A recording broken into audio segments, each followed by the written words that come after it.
Ola, hoxe estamos con Miguel Anxo Macía, pintor lucense nacido na Praza do Campo e co seu estudio no querido barrio do Carme dende hai 45 anos. Formouse en Belas Artes, en Valencia, tivo unha longa trayectoria tamén como profesor. Cantos anos de profesor? Pois 30. 30 anos. 25 aquí en Lugo, no Instituto Lucus Augusti. No Lucus Augusti 25 anos, e no ensino medio máis de 30, sí, exacto. Así que, Miguel Anxo, quería preguntarche primeiro pola túa trayectoria artística.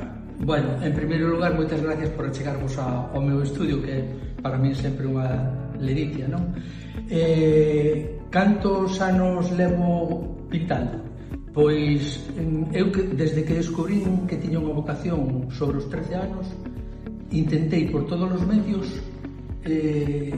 facer o imposible para dedicarme a isto, a pintar. Tiño claro, foi unha cousa vocacional desde o principio. Entonces, claro, que nunha familia surda así un artista,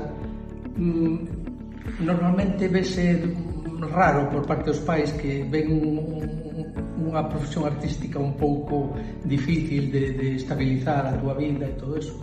Pero bueno, eu empecé informándome daquelas. Un día pois chegou un señor que da información que pedía un curso por correspondencia, empecé facendo un curso por correspondencia, e a partir de aí despois xa fun desenrolando, fun á Escola de Artes Aplicadas primeiro aquí a Lugo, asignaturas soltas, precisamente no edificio que existe agora, fun dos primeiros que entramos nese edificio. Despois acabei facendo Belas Artes en Valencia. Estuve ali 5 anos. A miña intención sempre foi retornar a Lugo. Retornei a Lugo, era o ano 85, cando rematei os estudios. Despois incluso seguín ampliando, a parte de pintar e dedicarme ao ensino medio. Pois fixe o doutoramento na Facultade de Pontevedra, ou sea que eu desde pequeno sempre intentei formarme para poder expresar o que quería, era o que tiña claro, pintar.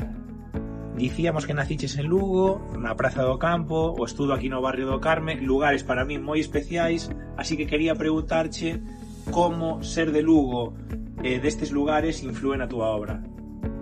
Bueno, eu creo que ao nacer nun sitio non xa te vinculas en el, non? A pasar a infancia e a adolescencia.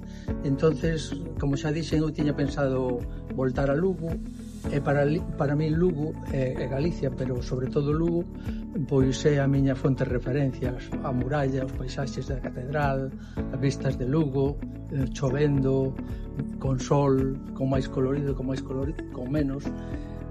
Eu pinto Lugo como o sinto, a veces, non como o vexo, non? A veces as cores son fortes, moi saturadas, moi vivas, pero é porque sinto Lugo así, entonces gústame pintalo así. Que ben, a mí tamén me gusta. Pois Miguel Anxo, moitas grazas por esta conversa, agardo que nos vexamos pronto, seguramente expoñerás en Lugo no 2025, así que aí estaremos. Sí, esperemos que sí. Bueno, pois moitas gracias a vos por achegarvos aquí e vémonos por as ruas. Exacto. Ata a próxima. Chao.